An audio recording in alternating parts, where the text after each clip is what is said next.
आदरणीय दीदी, ओ दीदी,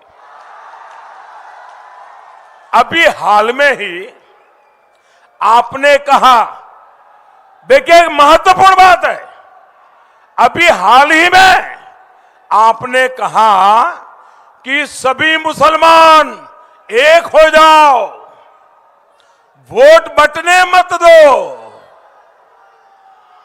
दीदी, आप ये कह रही है, इसका मतलब है कि आपको यकीन हो गया है कि मुस्लिम वोट बैंक की आपकी जो ताकत आप मानती थी, वो मुस्लिम वोट बैंक भी आपके हाथ से निकल गया है। मुस्लिम भी आपसे दूर हो गए हैं। आपको पब्लिकली ऐसा कहना पड़ रहा है, इसी से पता चलता है कि आप इलेक्शन हार गई है। आदरणीय दीदी, ओ दीदी,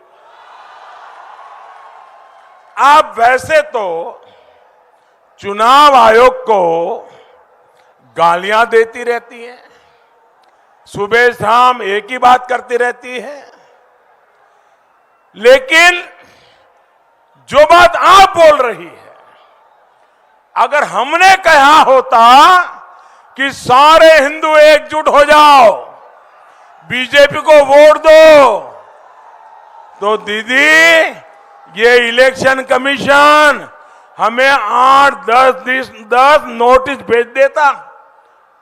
प्रधानमंत्री को भी नोटिस आती, अध्यक्ष को भी आती, उम्मीदवार को भी आती। अरे इतना ही नहीं, सारे अखबार देश के पहले पेज पर भरे पड़े होते और दुनिया भर के एडिटोरियल लिख करके हमारे बॉल नोच लिए होते।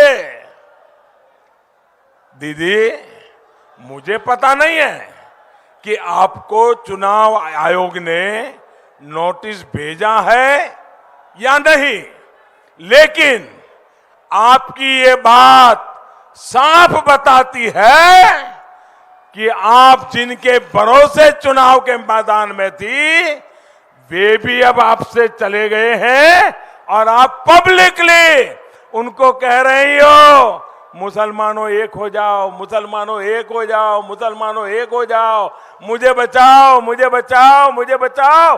ये दीदी बोल रही है।